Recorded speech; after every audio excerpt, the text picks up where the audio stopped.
much value for you out of it as possible, and yeah, just really handle how we move through this. So how we're going to do this is our guests are going to introduce themselves in a minute. We're going to go through a series of questions and then we'll open up the floor for questions from you. That sounds good. And we'll begin. Please welcome a face that is no stranger to the room, Sumendra Chetty, our guest Sulona Reddy, and our guest Tracey Chiappini.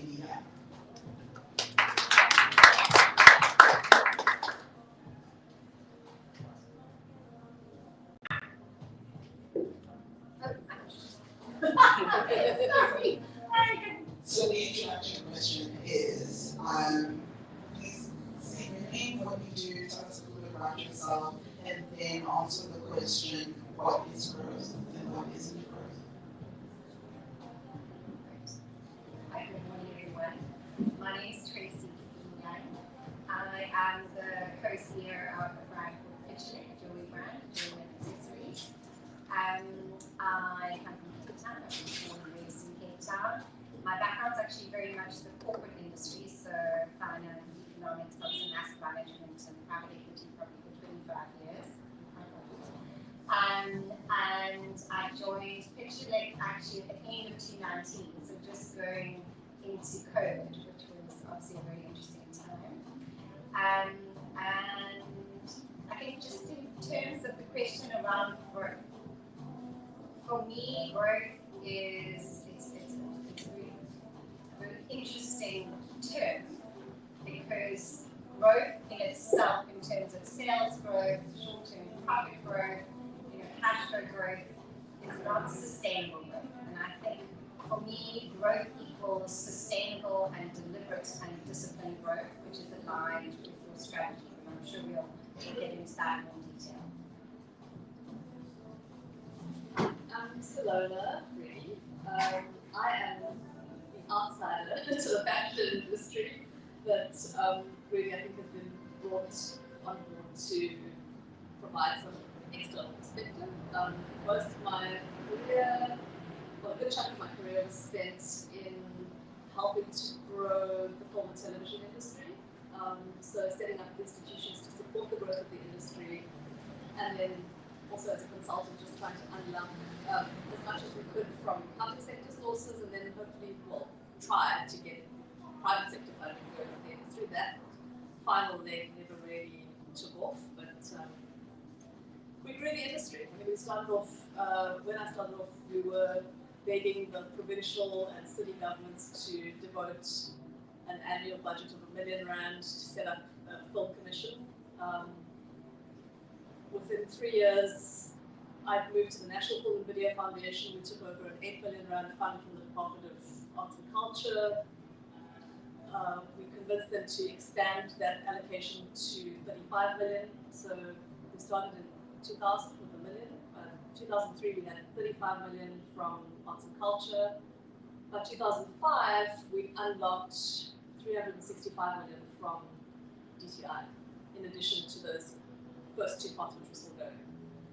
So it was a big push. It was sort of the confluence of many things, like the growth of a government, new institutions. Everything was new and shiny. It was before the era of rampant corruption that we find ourselves in now.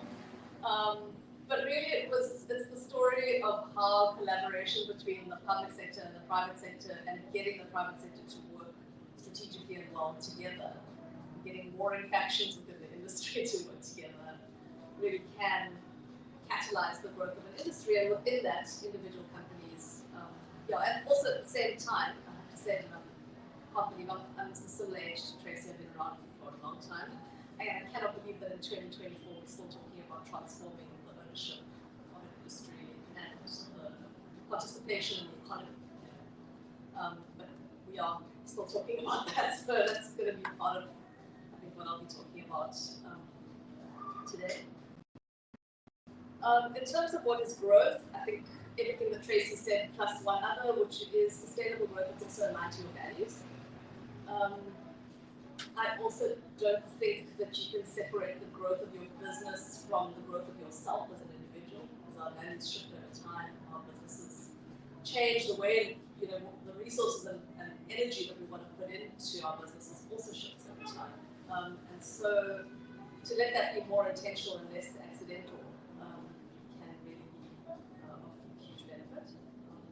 So what is not growth? I'm going to focus a little bit more on that, and I've got two little sound bites for that.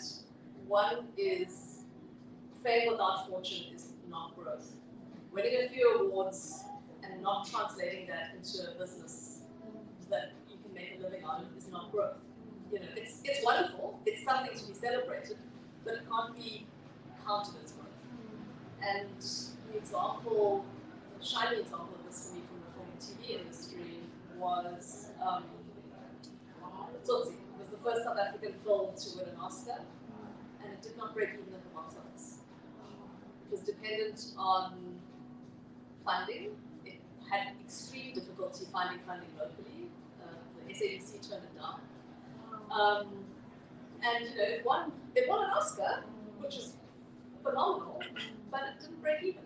And so, it contributed to the growth of to the visibility of the South African industry. Probably made a bunch of foreign investors look at South Africa differently. But for that individual company and the individuals involved in financing that film, it wasn't, from a sustainability point of view, didn't make the cut.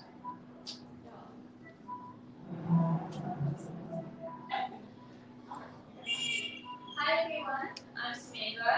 I'm a fashion buyer from Merchant Salon.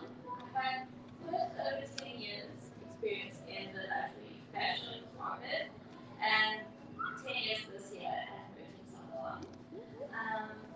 So I am really proud of how far African luxury has gone from where it started to where it is now, and the appreciation for it is just phenomenal. And I think that comes down to people seeing that business is more than one aspect of your life. It is you plus your business plus the people that work with you plus your values.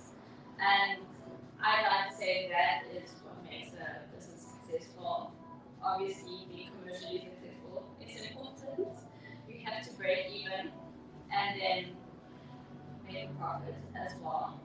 But I will say what makes business perhaps not as successful or not real growth would be exactly what Sulona said.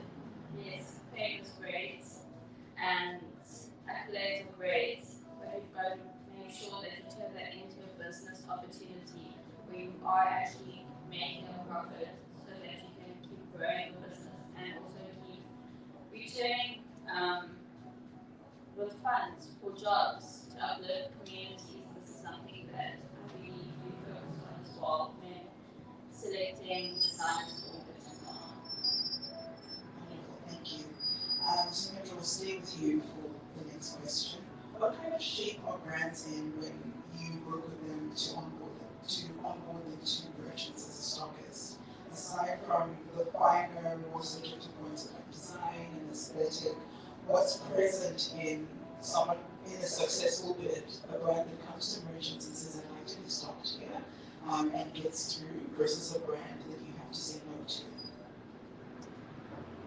I think the biggest thing to note here is the shape that the brand is in. It needs to be of a position where there's a possibility for production to actually happen. Because yes, you can produce perhaps samples, but you need to be able to fulfill an order. And that is the biggest and probably the biggest point, but also probably the biggest challenge, because production, especially in South Africa, it's not always as easy. I know we had a really tough time with it when it was load shedding. That was super, super difficult, and it's not the brand's fault, it's not the maker's fault. So also, in making a bid to be at merchants, we try to take on a process of just being patient, seeing how far we can grow together with the brand.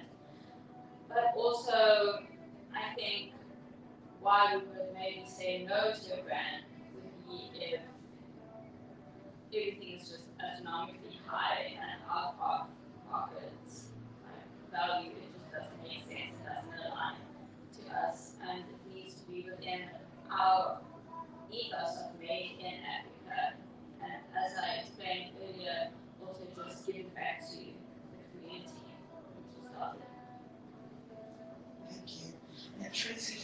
experience.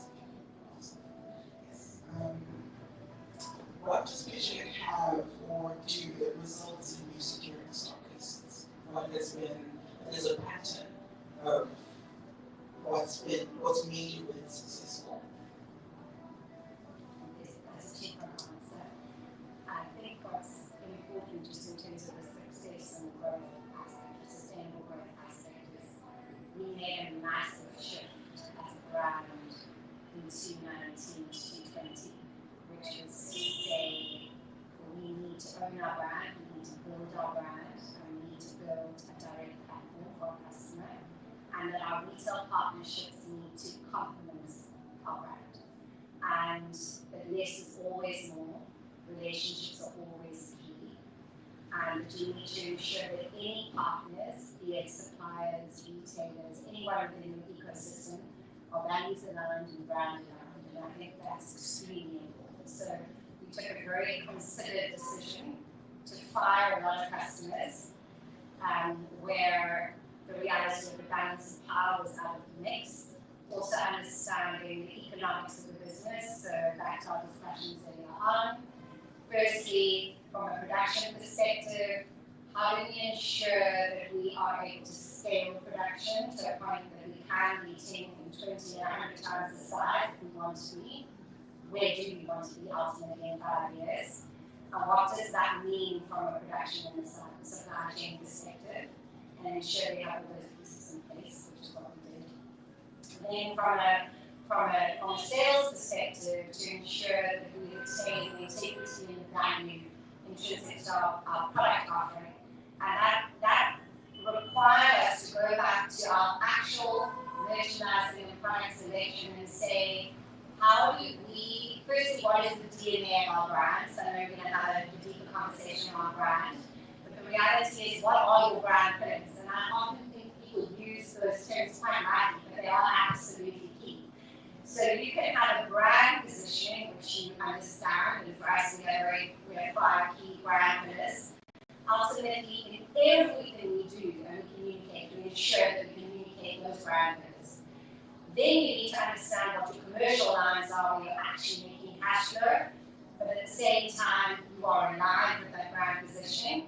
But we also realize, back to your point around highly priced items, there are very specific brand lead items and kind of product construction that you require for brand positioning, which are very different to your money spinners and the commercialization of the brand. So I think that was very important for us to go back and say, ultimately, if we only have $1,000 to spend, where are we going to invest it? So I was ruthless in reassessing our product offering, absolutely ruthless.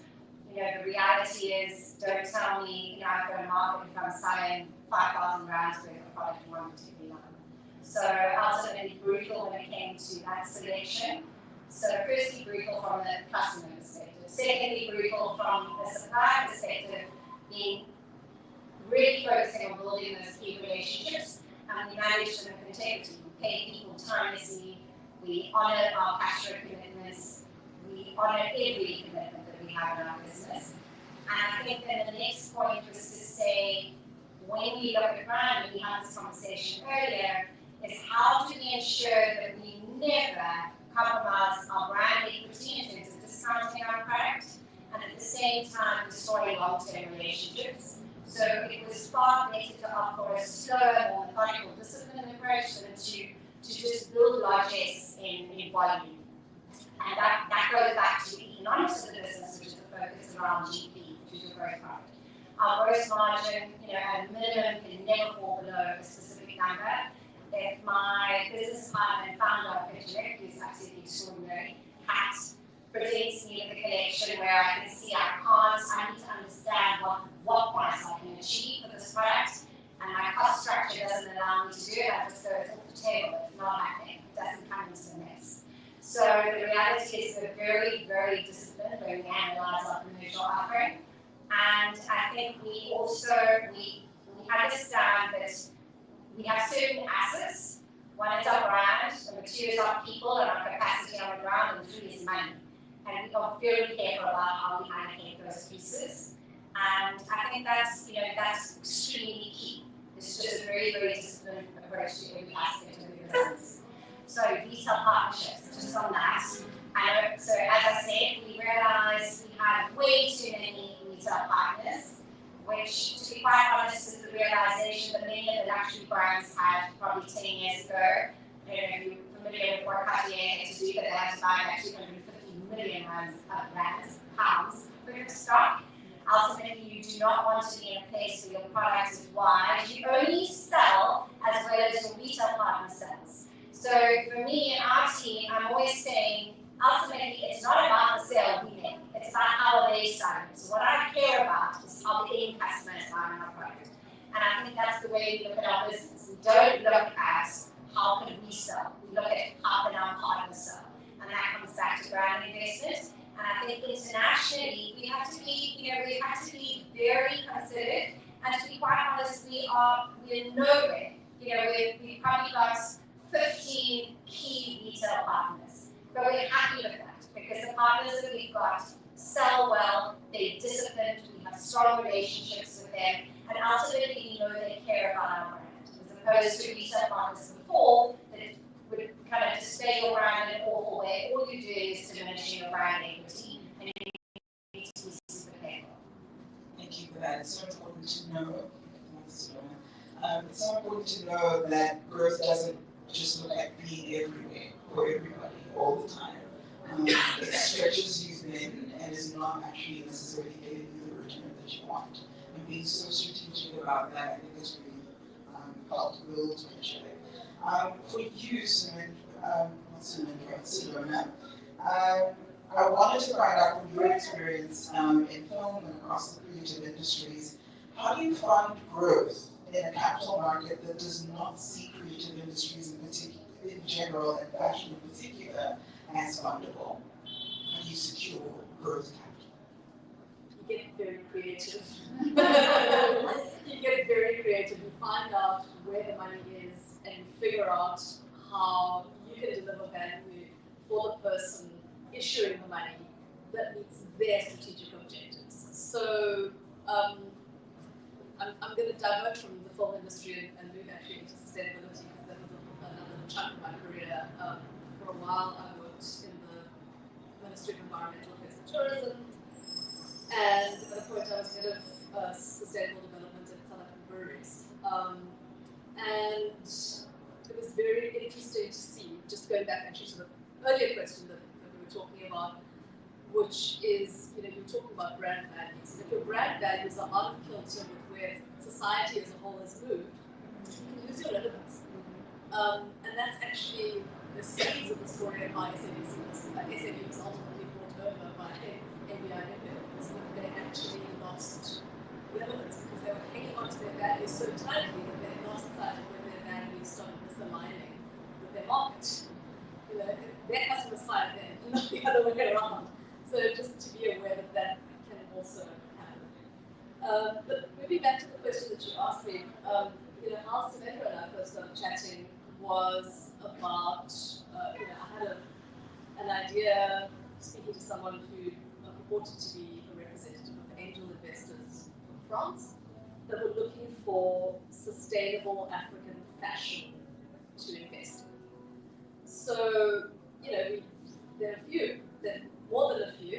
She sort of spoke from her, she being Ivorian, she spoke about businesses that she was connected to in Cote d'Ivoire, really didn't understand sustainability. So I thought, okay, well, let's bring you into the fold here.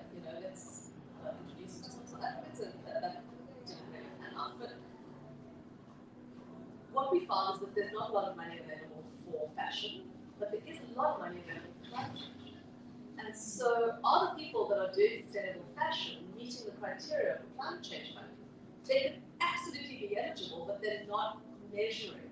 So, is there a business that can help close the metrics gap that would actually enable a creative industries business to be able to quantify how much carbon they're saving, how much waste they're saving, And there was. In fact, there's more than one. But are those partnerships being initiated?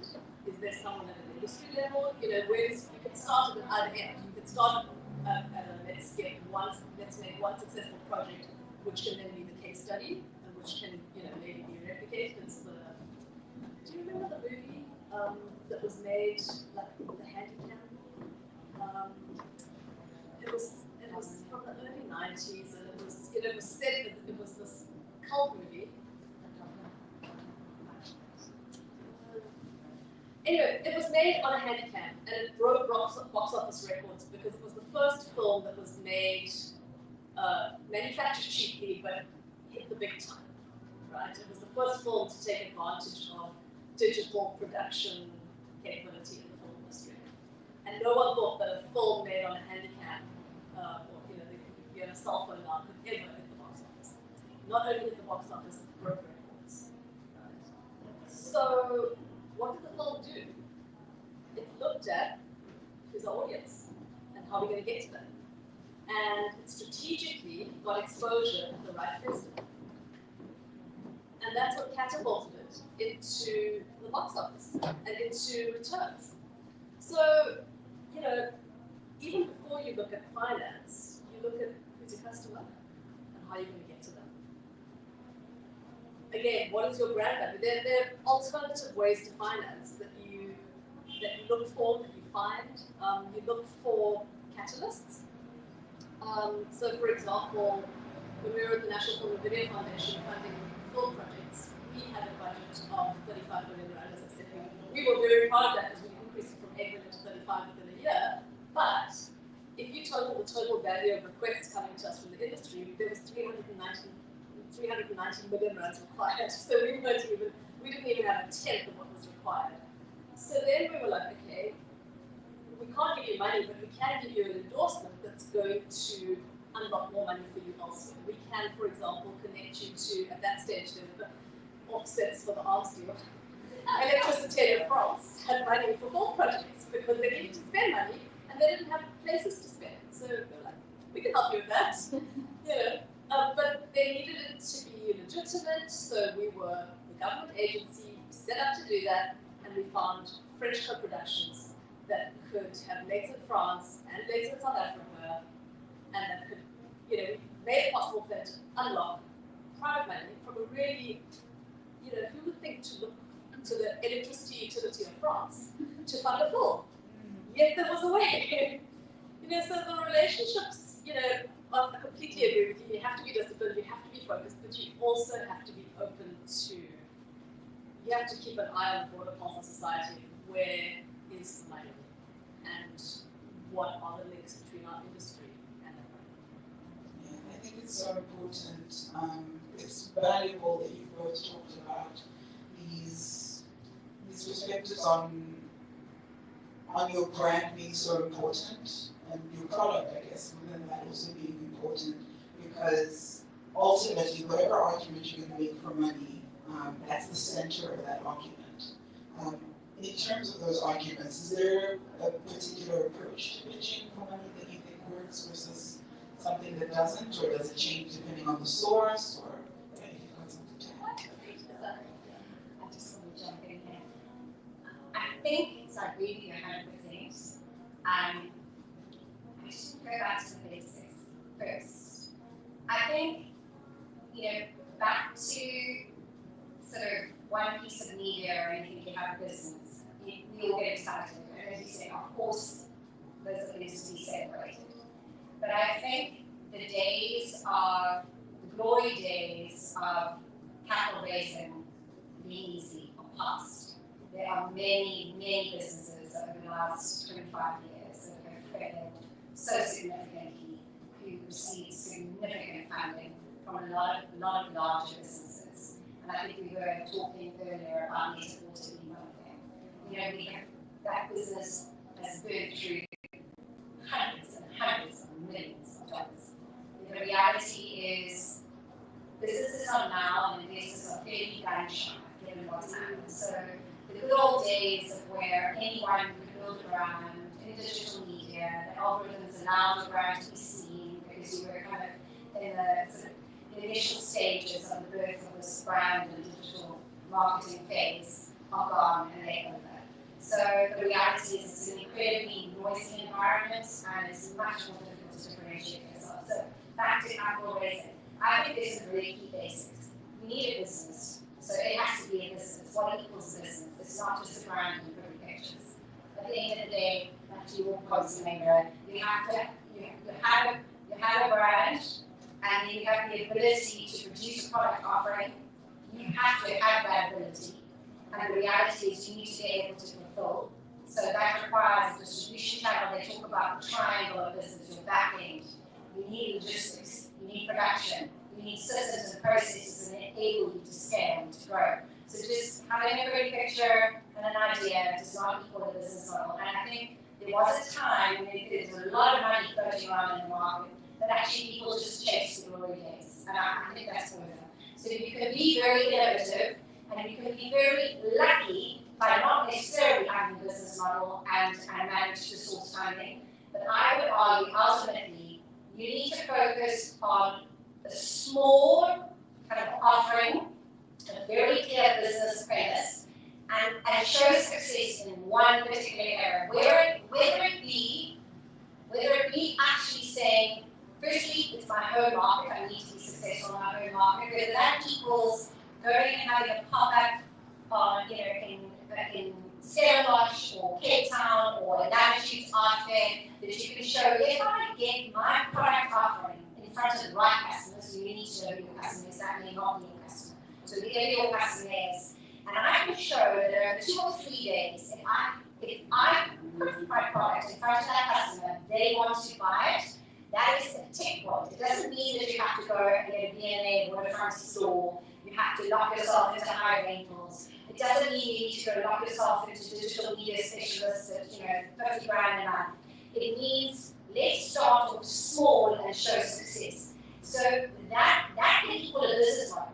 That shows if I invest my money here, I can show you a good return. So it's a return on investment for a pocket. And I think that's what's very key. It's not about going big. It's not about having stores. I mean, I can allude to many players, and in fact, there was a recent one that came into our market where they have rolled out stores so aggressively. And the reality is close to 70% of them are loss-making. They will crash and burn. Ultimately, it is about crawling and then walking and then running. So I think if you can show investors that you can do that in a considered way, they will back that growth. But you have to have a commercial metric and a commercial offering. There's a big difference basically between growing your brand and growing your business. Absolutely. So linking that to what makes a good pitch, I think demonstrating capability is one, your manufacturing capability, as you said. But similarly, the moral of the story with the cell phone camera movie was not that they used innovative new technology, it was that they could make it, they could produce cheaply, they could produce quality cheaply, and they could get that quality to an audience successfully. A paid audience that was willing to pay a market-related rate, that their competitors were producing at 100,000 times the cost. So that's the key message there, and the key kind of element behind the success of that particular model. Secondly, in terms of what makes a good pitch, really knowing who your funder is and knowing what their strategic objectives are and aligning with those and demonstrating that you've done your homework, you know who they are, you know what they're funding, you know why they're funding it, and you can help them get there is critical. Having, not relying on your reputation, putting effort into building relationships with the key decision makers in those organizations is critical. And then also knowing who your competition is. When we came in as government funders, one of the first things we did when we took over the fund from the Department of Arts and Culture was like, can we meet these people? No one had ever done that before. There was no relationship between the funder and the fundee. Not that they have to be friends or they have to know each other, because then, you tread a shaky path. But, just to be able to ask the filmmaker, what are you going to do with the money that we are giving you? Right? If you have an 8 million rand budget, but we only have 1 million rand to give you, where are you getting the other 7 million from? And if you've only raised 3 million, can you actually produce anything? And how are you going to get that to market? And no one had ever said, 80% of the people that came to us said they were asking for money because they really needed to make a film, they really wanted to make a film. So, okay, that's very nice, but who's going to watch your film? And where are they going to watch it? You know, very basic questions that people hadn't actually even considered before they came into the room with us.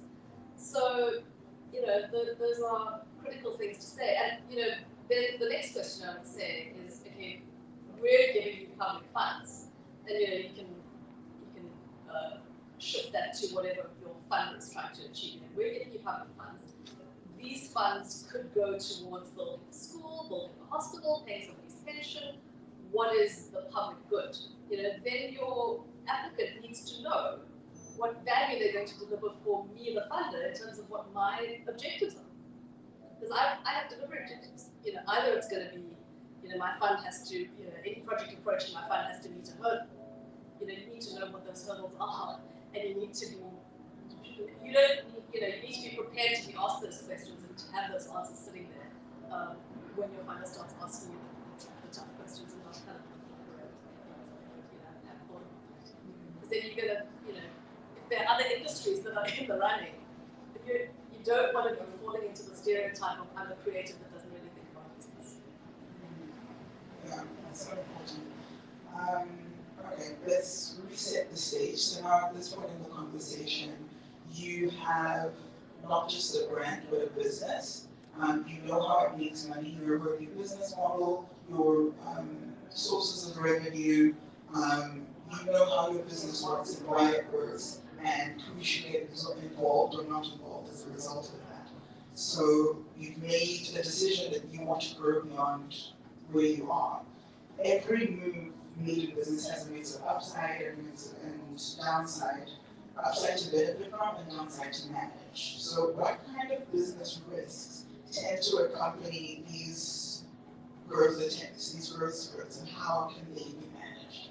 Because I think people have this idea that if I just get the funding and I can grow to this size, then that's it, and I'll be happy and everything will be perfect. You are dealing with a whole new set of pros and cons at that level. You're still in business, and it's not suddenly going to take care of itself because it's reached the size or the scale that you dreamed of in your head. So what is coming to you and how do you prepare for it? What are those risks? You can start, Tracey. It's a really good question. I think what's important to consider always with growth is what are the opportunity costs associated with every decision we make.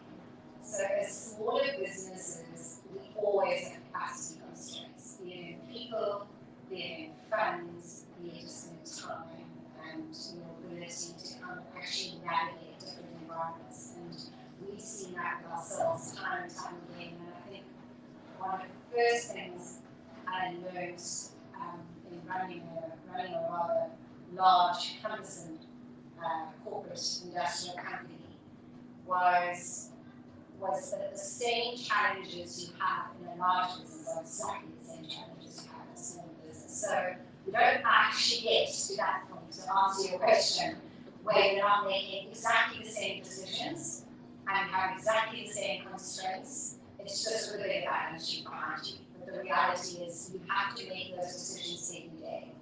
And I think one of the things I would say is that our learning has been, we understand that every new thing we try takes up time and capacity and attention, and often that means it's a distraction from our core businesses. So even now, for example, real example, officially we launched our own handbag. The reality is to train our production team to actually make this, because everything is done internally, was enormously time consuming. There's a lot of resistance that happens. And what it means is to actually take your production team's eye off producing what is your core business. But the reality is, I would argue that that's the reason why we did that. We did that in a very considerate fashion, and I was very clear, we will have one bag. It will be our equivalent of a Birkin bag. We are not moving into bags. We have one bag. And the point is we will perfect that one bag and when you suggest anything else to me, we're not moving in that direction because we are going to digest this bag for quite a long time. But it was a massive opportunity cost for us. And the reality is there's a whole different supply chain and variables that come into consideration there. So I think the point is the decision was, in terms of brand extension, leveraging our internal skills, our internal capacity, it was worth taking that risk. But the reality is we took that decision knowing very well that it would have a negative impact on our ability to reduce our core business. And I think the same goes with any decision around retail partnerships and expansion globally into new markets. The point is, if you're not focusing on managing your core business, be it your online channel to market, be it your direct retail environment, as soon as I move into a space where I'm building something new, I'm not focusing on the existing. And it requires a team member to pick up where your focus isn't.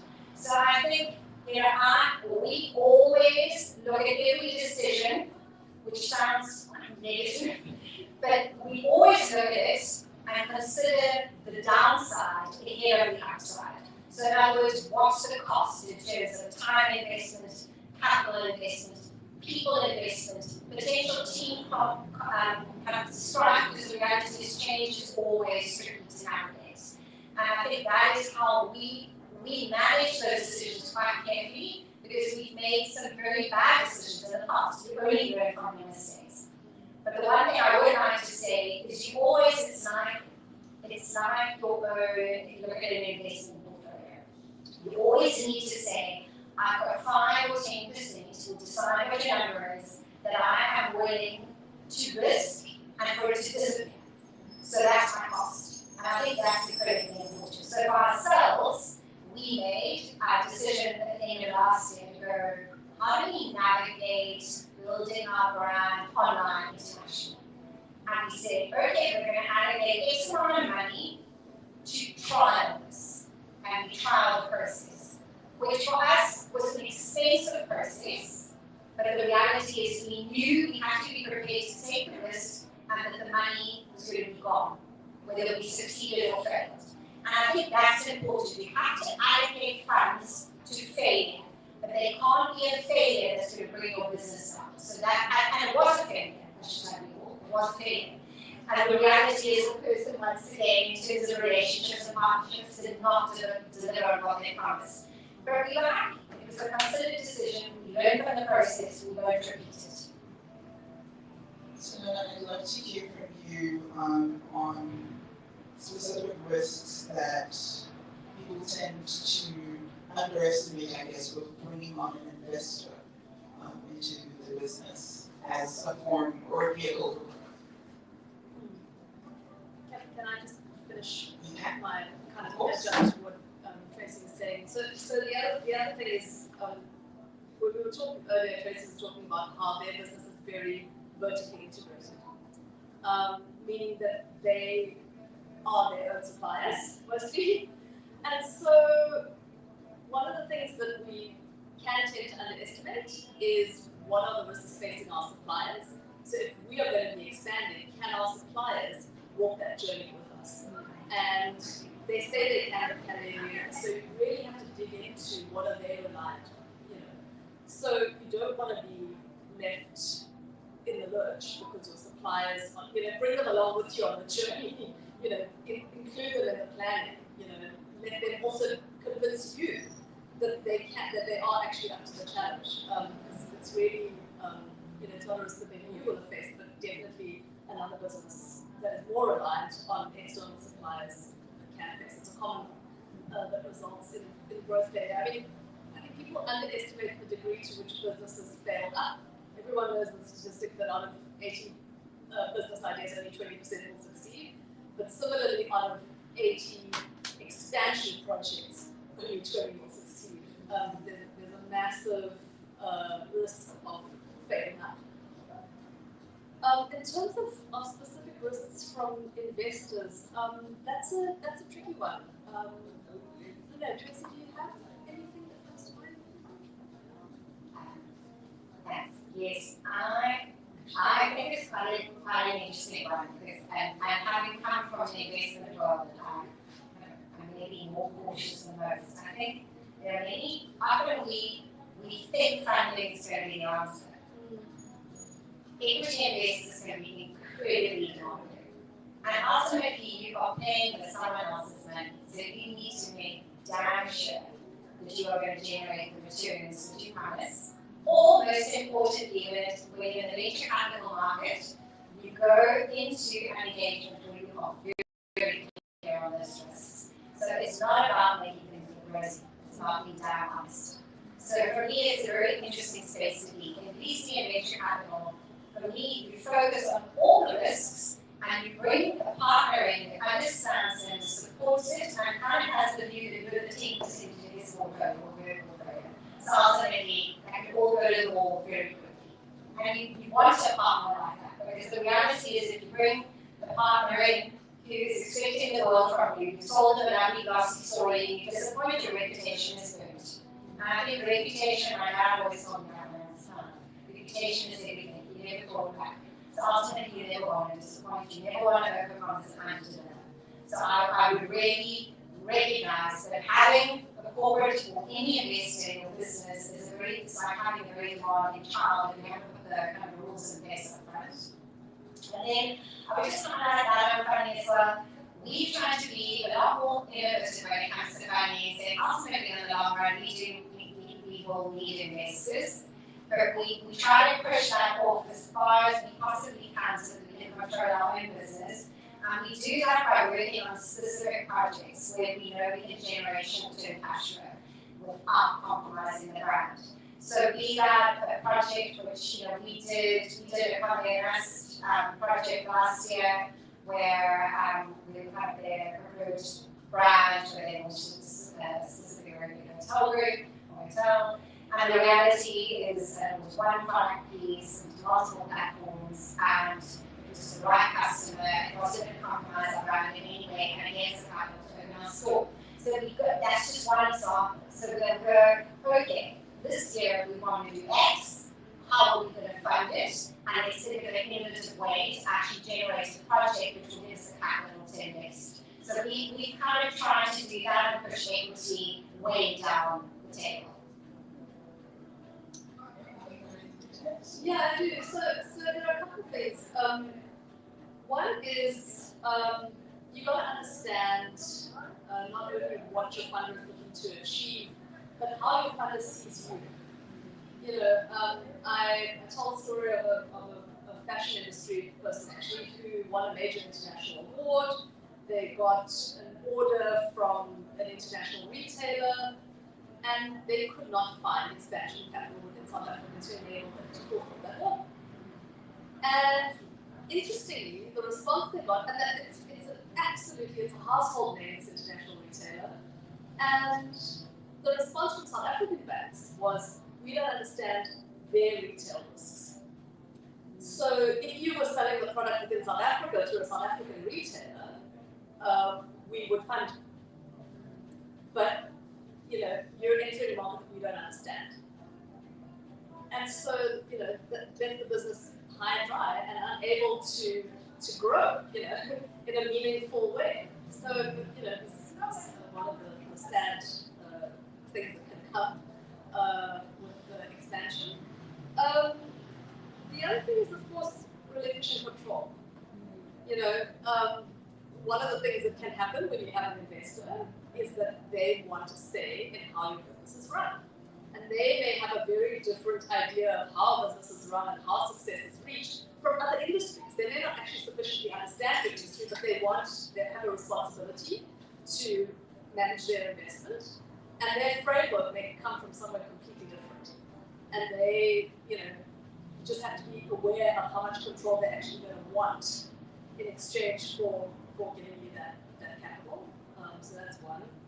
And the other big one is this alignment of how your growth is achieved. And this, again, comes from a film distribution business that I was briefly working with, where you had an American investor, a South African investor, a shared vision for what the company was doing and what the company wanted to achieve, but a very different idea of how to get there. And, ultimately the partnership failed because the South African wanted to go a particular route, which was a few large contracts, and the American wanted to go a completely different route, which was many small contracts. And, when they first started talking, no one really paid attention to the road, to the goal. And, those are misaligned. Yeah, that can be very difficult. We'll have on your comment, and then we're going to go to Sumendra for your perspective, I guess, as a growth partner to brands. What mistakes have you seen people make along the way? You've talked about how merchants look at like, can we grow together? Can this be a long and sustainable and fruitful relationship? How have you seen brands get tripped up by that? Not by the partnership, but by the growth ambitions perhaps clashing with how merchants does business? Something I've really noticed with growth in brands is international growth as well, which is what you touched on just now. And that can sometimes be misaligned to us because, of course, we're working with brands who also produce in a slow fashion, whereas while we're not trying to hurry up or produce large amounts of things, we're not going to purchase 100 of the units, but then they have the opposing businesses which are putting a large amount of pressure on them. So from that perspective, we do try to help as well. So we often put down, of course, a deposit on our order, but then it becomes a tricky if you're splitting your business between the two. You have to remember to be really diligent then you put in this and to remain steadfast with that relationship, as well as we're probably helping you produce for the other businesses overseas, because I know they're not paying the deposit upfront, they're going to pay you after you make the order. So this is where there can be side tricks or an issue when things don't align. And then also with bigger businesses internationally, they have a certain price point that they need the brand to be at. So then suddenly it goes from relatable locally to completely out of the box international prices, and that's where it gets tricky for the same product. We're trying to now relay the story to consumers coming in here in a completely different price point. Now you're looking at European price points. So I think there needs to be a level of, I want to be successful locally, I want to be successful internationally, and also separating the two. Tracey has something to add. Just wanted to add to that, because it's such an interesting discussion. I feel very passionately there are a lot of players out in the marketplace who are established companies, many of them luxury brands in the fashion industry, who always support themselves to be supporting emerging designers. But they make walls, like you're saying, and they hire fancy agents. And the reality is, what they could have done is make the goods up front and funded with capital. So for me, I just don't buy into bullshit. The reality is they have the balance sheets, and they should be allocating 20 to 25% of their purchasing to purchasing from the emerging designers, which they pay for up front, like all of our retail partners pay 50% deposits up front. Why should the small guys be able to do that, but the large guys can't? Then you don't pay anything. They're not the trade you want. So for me, ultimately, they are the ones which, once again, you can reference many of them, not necessarily ingredients and that, but where they'll also buy your products, not sell it because they've got such a cutting market environment where they're just so ill-disciplined and ill-considered, and they will dump your product at 50% markdowns and destroy your core business. So ultimately, I think the last 10 years I reference, the fact that the capital raising markets become a lot more tricky. But the reality is, I also feel like it is so easy to differentiate yourself as a good retailer because there are so few out there. You You just watch them making the same mistakes over and over and over again. You have to back yourselves. You have to move slowly in a considered fashion. Even coming back to orders, when we get approached by some of our strong retail partners and users, we've had a couple of players that come to us and where they want to place these huge orders and it's their first order, we'll go back to them and say, we wouldn't do that. Why would you start by ordering, kind of placing a 10,000 rand order and test to see whether your customer actually has our product? Because we don't want you to buy 250,000 rand to get the product, and your customer actually doesn't like our product, and then you're going to discount it. And the reality is, it's not good for us, and it's not good for you, and why would you operate like that? So I think, that's how you also build long-term sustainable relationships. And you go, you say, test it. We will assist you by building the brand. What can we do to support you? We make it as easy as possible in terms of configuration, our base sellers, etc. If you try and buy a product which we don't have, which doesn't work for us, we go, no, this isn't a good idea. So I think those, that type of relationship building is very key. And it also goes back and ties into our comments around investors. You don't want an investor to come to you and go, okay, well, you know what? I've got 25 million around and I'd like to spend and invest in your business. No, you don't want, believe it or not, you actually don't want 25 million around. You want to go, you know what, start your approach here. This is what I would like to do over the next 6 months. These are my 1 or 2 projects I want to test that I really need funding for. We don't want you to blow millions in our business. We actually don't know if we're going to be successful. Let's be honest, we don't know.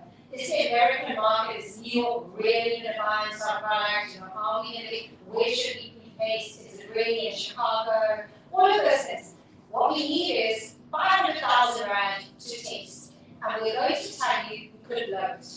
You'd far rather operate in that position of honesty than be going there and blowing money. Right. Okay, so we can hand the mic back to Sumendra. 1 or 2 last things that you think everyone should know about growth, and then we will go to audience questions. Perfect. I think the most important thing to know about growth is that there's going to be a lot of failure before you experience growth. And then you're going to experience it in incrementals. You're going to get first, recognition, like with the customers, with the international press may come later. All of these things will take time to build up, and you just got to persevere. Even with us, even with our online store, there was some time we were wondering if it was worth it. We put a lot of effort into building an online store, into doing the shoots, into hiring models, into all these things that were new for a small team to learn. And it took, I think, 2 years for us to start saying, oh, really, people do know that we're online. So I think there's got to be a lot of perseverance in your business. And also, please don't compare yourself to your peers. You can learn so much from your peers, and you can also gain so much knowledge and having the conversations. Where did you fail? Where did I fail? How can we grow? What experiences can we share with each other? I think all of this leads to growth, and over time you'll notice that people will start coming up to you for advice. So never ever discredit honest conversations. It's really inspiring. So I think, whenever one enters into an industry, especially an industry that's your passion, which is often the case with creatives, and then you read the business textbooks and they say, have a big, hairy, audacious goal. Have it. Have the dream. But do not forget to be honest and have a pathway to that goal that involves exactly what Tracey was talking about: baby steps, discipline, focus, see what works, see what doesn't work, budgeting for failure. Know that your path to that big area of audacious goal is not going to be a straight one. And also just leave a bit of room. Allow for flexibility in your plans to accommodate COVID. You think about when a crazy left field risk comes into play. Think about about what opportunities and risks it presents for your business, and be disciplined about how and methodical in how you assess that and how you tackle it. So yeah, it's never straightforward. I think that's you can attest to that. Yeah. I agree 100%. I think my final words are actually around relationships.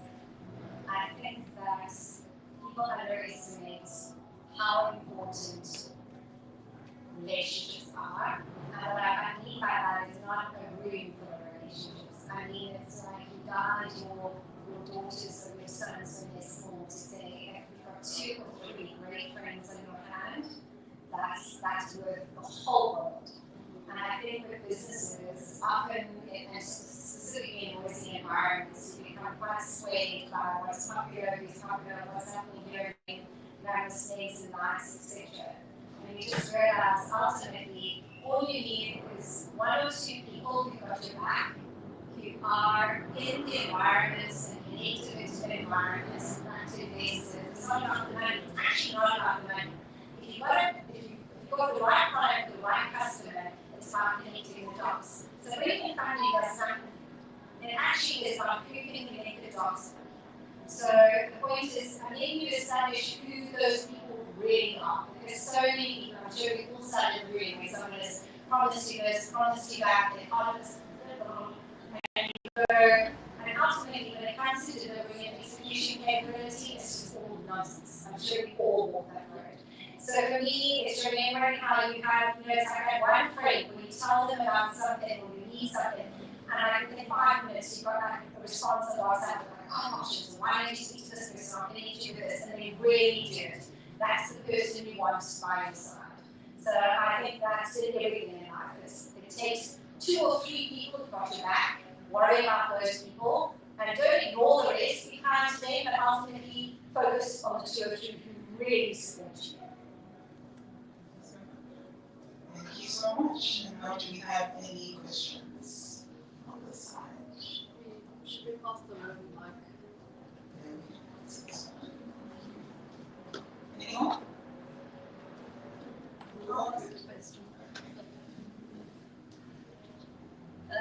My question is about what you were discussing earlier, international versus local.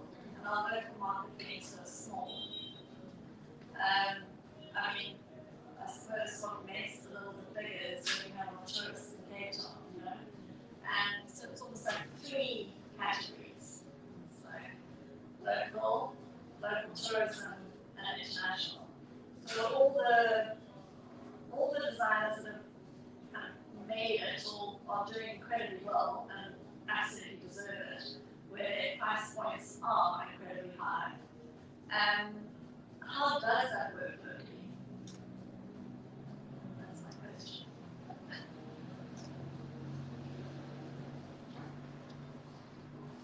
How does incredibly high price points work locally? So I think price points are made up of lots of things. It's not just about your brand name, of course. Brand name counts, but how many hours did it take to make this? How many laborers worked on it? What were the techniques? What were the materials? How much did everything cost? So it really is a costing exercise first. Then, secondly, people can see that. They can see the effort that's gone into making a garment. It's not just the name of the designer, it's also the work that you put in marketing this. You've got to let people know.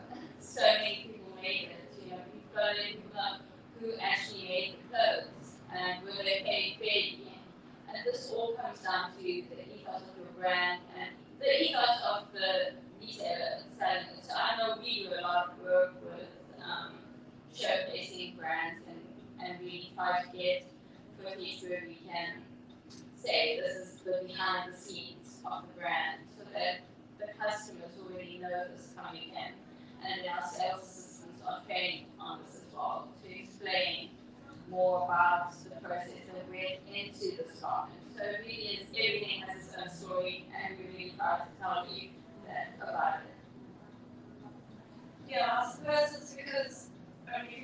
the structure of the costing of the garment. And I know that as a small brand, I do this, which Tracey, I know you're, I know it's wrong, but you kind of squish your margin because you're trying so hard to, especially if you are taking care of your manufacturing and you don't necessarily like, you're not shouting sustainability, but it is your value system that you use natural fabrics and, obviously we all know the whole story, everything's expensive and, we're not making our local, we don't have our textiles like we used to, and so we are using expensive fabrics and you're trying to have a price point that doesn't sort of make you feel queasy, but at the same time, your garment does cost what it costs. I would say, just to answer it really quickly, that you should have a product range. I think you do this with Chetty as well. Oh, yeah. Where there's like entry level, and then there's the more aspirational pieces as well. So I think this is important. You've got to have that. You have to have the medium level and yes, the aspirational level. And that's what, gets customers in, gets maybe more local customers in, and it is your first interaction with the brand before you can grow that collection. Yeah. So I think absolutely right. So so I just think, the reality is your pricing does always start with the costing, obviously. So, for us, your pricing into international market for ourselves has got nothing to do with pricing that. We price, obviously when you take pricing considerations into account for international, you've got to be able to, we have to price in case we need an agent or distribution model on the ground. So we don't have that in place, but we know we have to price to allow for that. So the reality is there always will be a pricing, and I'm going to price the rand volatility. I can't price for the dollars X today because, oh my God, Donald Trump could have president. I've got to price for, what is a sustainable price. People would believe the dollar would be where it is today. But the reality is, so we always start with cost. And we do that one. And I would like to say back to your points, just on the discussion around pricing. And I spent, funny enough, it was such an eye-opener. About 3 years ago, I spent about a week with MS in Paris in their offices and their production showrooms. And the reality is they price the cost. I know exactly what their pricing model is, and there is nothing that deviates from that pricing structure. So the point is, they don't just charge X for the burden. The reality is, it costs them that amount of money. It's that time after time of investment, whether it's 7 days a week, which is why you can introduce the stock. The stock is a way that they actually commercialize and create a commercial product offering. But the reality is everything starts with cost. And I think that what you do need to take into consideration, which is your point, is you do need to recognize that when you start off with very small units, if there is a volume leverage pattern, in other words, if you're producing 5 today with your supplier or production hub, and because it's 5, it's costing you double the price, but if you made 10, you do need to take into appreciate the fact that 10 is actually the standardized price because it's an achievable volume model. So I'm going to have to price for my GP in the short run to be at that point. So that if there is no volume benefit, at the end of the day, your price is your price. Then you need to communicate that very strongly because otherwise you don't have a sustainable business model. So you always kind of training that water to understand is there volume benefit. I know for ourselves, we put very little volume benefit in anything. So the reality is our cost is our cost. So we need to make sure we price it accordingly. We don't have volume benefit. So you think it's fine, it works for a brand, you basically have your pricing structure. Yeah. Your fair pricing structure works and sits within your value system.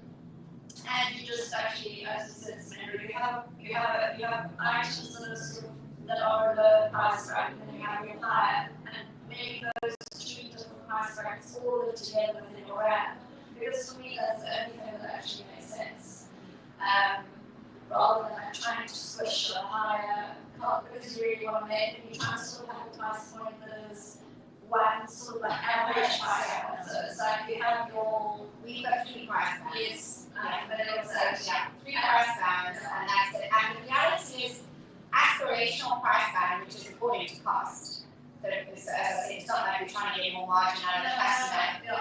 you actually, the reality is, it's not a negative, because ultimately that actually pulls your price point to an aspirational level, and then everything below that looks like value.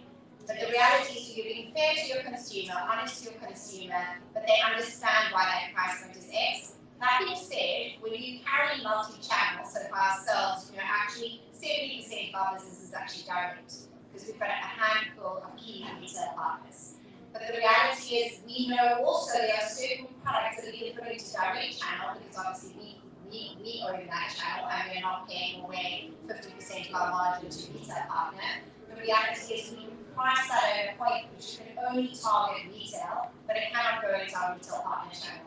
That's also fun. Yeah. It is what it is, So for us, that's the way we structure it, and we know what product can work. And then we also, what is very important within that, is we've also got a particular product that we protect our retail partners, so it's exclusively for them, so they can move their margin where they want to.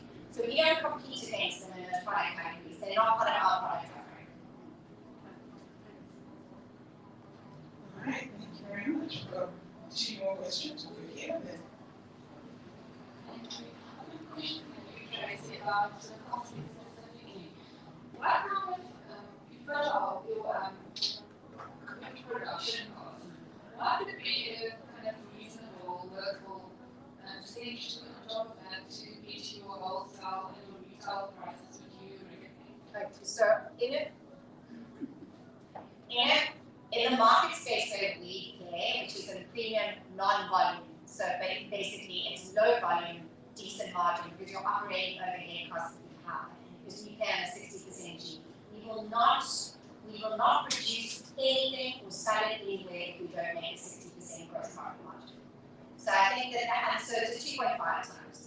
Then the reality is now, if you're going to mark that up again into your retail environments, typically for your retail partners, they're going to be wanting to price up again at a 2 or 2.5.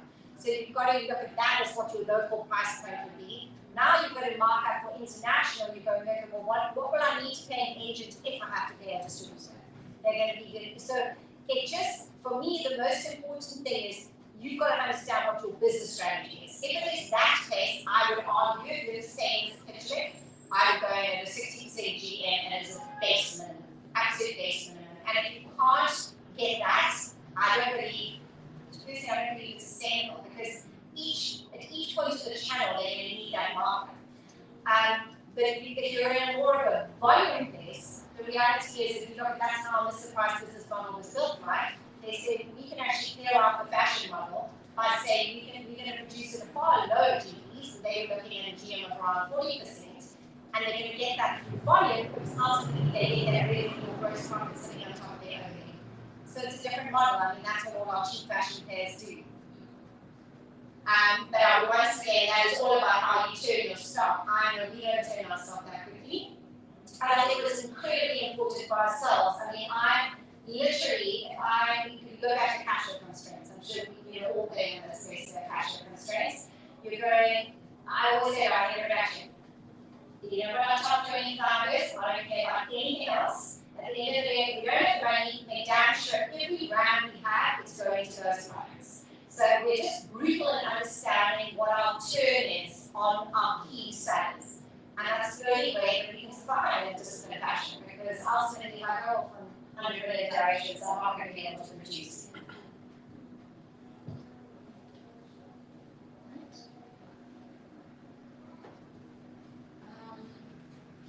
I want to know, is the stock that you have on the ground the same? Well, it might be to that, that's fine. Is the stock that you have on the ground the same as you have on the online store?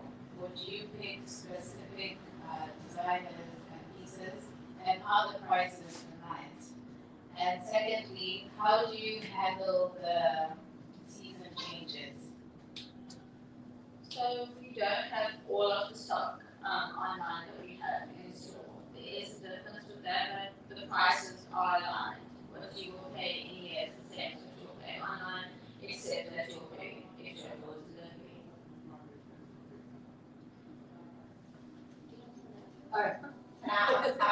We're exactly the same. So our price points are exactly the same across channel.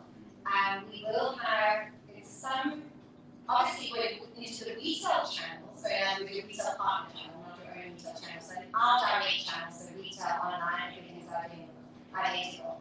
Our retail partners, that's another thing with partnerships. You can go, this is my RSP, so my RSP, my recommended retail selling price point. But if you want to get a higher margin, you're entitled to move up, you're not entitled to move down. So ultimately, we make our retail partners actually sign those contracts, but it's very difficult to enforce. But for the most part, they will often shift the price point up because it's a convenience thing. They're in a location, so say we're coming into the ambience of the St. Peter, into their high-end lodges. At the end of the day, they can price more high because they've got a very specific customer, which they do, and there will be a difference in their price points. Tracey, can I just ask you, with that, is Chetty quite strict about if it's going to be online, prices need to stay the same between you and prices, or we're not, as long as they're moving it higher. That's their own issue. So from our perspective, all we go on is if you move it below our price point, which you're not allowed to do. But we've never had that situation before. But often they will move it above, but the reality is their audience is comfortable with that price point move. And for us, it's not our integrity issue, it's their integrity issue. And we know, certain product lines, if it isn't overlapping retail partner and they've moved it higher, it will be a convenience thing. So if you're in store at that particular point, then that's your point. Because online, you're having to pay for, how to pay the equivalent delivery. So if you've got that room, you've got your 150 or internationally, you have $50 price point to pay with. Hi, ladies. Thank you so much for such an informative conversation, particularly from a growth perspective of the business of fashion and the commerciality behind it.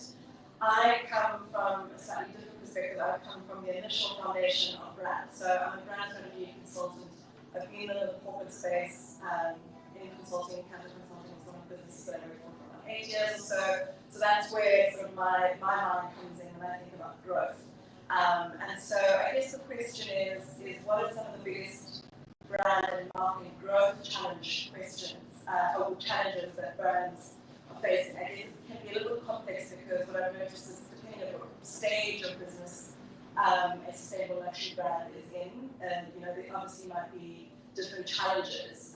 But I have decided now to move from corporate into building a boutique brand consultancy for conscious luxury brands in Africa. And it has been a challenge breaking through to engaging with these brands because often, I might start off with a smaller, new sort of brand and perhaps it's just they're owned by themselves. They don't have the depth of, someone as commercially minded as you are, for example. And so, they'll tell me things like, no, I don't think I need a brand strategy. I just want to get into Vogue. And I'm like, but your narrative isn't quite clear yet, and you haven't built that foundation yet. And so, so I struggle a lot with that. And then, I guess where there are the more developed brands and businesses, like, what are some of those challenges that you're facing now? I just would love to be able to get my hands stuck in and really start to build it because I've got a deep passion for being able to help African brands innovate their narratives and what they stand for, but it's often so hard articulating to people the importance of your brand strategy and what it does for growth. So there's lots in there, I know. I don't know if there's one particular question that I'm asking. But it just, I guess it boils down to really just trying to get a sense and advice on how to engage these brands in this industry. It goes beyond fashion as well. But if there's any sort of sense around the big brand and marketing growth challenges. That's maybe very small. Right before you start, I'd like to hear from Sulona after you. No, Tracey first, Sulona second. I'd just like to hear about, I guess, brand truths from outside fashion, the fashion that you're from your experiences. What has been, because films, they're simple projects, but they do need to brand and position and market correctly. And I'd love to hear what the brand challenges or brand growth challenges have been on that side as well. It's a very good question, and it is very challenging. even for ourselves, especially on the internationalization of our brands. So I think, for us, also often as small businesses, and back to your points and your engagements with various customers, you're often running around with operations and you don't take time to actually sit back and just articulate exactly who you are. And I think people are quite overwhelmed with the idea of a brand strategy, which is 30 pages long and very complicated, and often don't get back to the essence of what they are and who they are. And for us, actually moving directly into the retail environment of our DNA store was a very important process for us, because we even realized in ourselves, if I had 1 minute to articulate exactly who we were, what was I going to say? Maybe not 5 people. And it took a lot of time just sitting there. So I think back to your point, that's absolutely crucial. Give someone 1 minute to tell me who you are, how you differentiate yourself, what your brand is on, and what is your brand communication that I'm going to reiterate in every communication channel. So that was very key for us. And I do think that's something that we've refined over the last 3 years. But internationally, it remains an enormous challenge for us, because we have a very dedicated and very loyal audience here. And the reality is our conversion rates are our media. So for us, our media channel is actually the biggest channel for us. And we find our conversion rates into online and retail are enormous there. But that's a loyal customer who's ready to hear and listen, always being referred to us. Internationally, it's, the algorithms have changed, and we all, I'm sure, have experienced this firsthand, and digital media side have really shifted over the last few years. And to get that brand messaging across is incredibly difficult. So that is our largest channel, and our largest challenge in the brand side is how do we break through internationally, where there is so much noise and so much communication taking place. And we feel quite strongly we have the execution capability behind it, but how do you persuade someone? Because there's a trust factor there. And how do you reach the right person? And the reality is we don't believe that's through agents and distributors, because we believe in relationships. So that is our largest challenge at the moment, is actually how do we grow our international channel in the way we have locally, in a very methodical and disciplined way. And I think there's a massive gap in the market for someone to take the lead there. And even the likes of, and I'm sure you're all familiar with Industry Africa, and I think they've done a remarkable job. But just engaging with them, you recognize they've done a remarkable job, but it is still so incredibly challenging. And when you look at the likes of largely actually closing down their marketplace, these are players who were, they are Vogue, now they have all of those connections in place, and they still haven't managed to do it successfully. So it's our largest challenge, and I feel I always go back to a friend of mine, once again, also was an Evans, and saying to me that, it's a confidence of events that all happen simultaneously, and you just have to keep on plugging until they're one. And we're still waiting for that point, but it's not easy. That's our greatest challenge, is actually breaking into international markets where people don't know your brand and building trust. And I would argue you probably find the best way of doing that is media. I may be completely wrong, but my feeling is in either in editorial, because it's a more discerning customer that's taking time to learn your story, or you've got to be working with 1 or 2 key retail partners and building with aligned brand values. Right. Well, we are over time. Okay, one last question. We are over time, so this will be the last question. Thank you so much for the vision. So I just wanted to ask, if you're a small brand in South Africa, particularly to both Chiappini and Errica, how do you bring into the local market? And what are the steps that maybe you took with your brand to bring into as many local markets as possible? And how can you, what is the advice you can give to other brands who are trying to establish themselves locally? What's your position at this point? Luxury, is it? Yeah. It's luxury. The luxury space. Thank you for that question. Breaking into the retail world and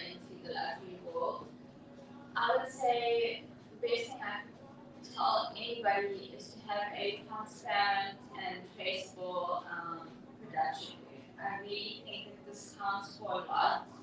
It builds consumer confidence. It also builds confidence within retailers that are now going to buy your products. So, firstly, having a plan, like we just talked about, like you just said, having a plan, having a traceable production run, knowing the projections for your brand, as well as having clear and fair costings. I think all of these things matter. So you've got to have that in hand when you approach a retailer and when you are breaking into the luxury market. Even if you're doing it on like directly to consumer, I think you've got to have your story on hand. You've got to have all of this information at bay, as well as, of course, having your product shop beautifully and letting people visibly see it on people. I'm assuming you're talking about your brand, Chiappini, or yes. So then you've got to have great campaigns, which I know you have. So you've got to have a distribution channel for that as well, and a plan going into it.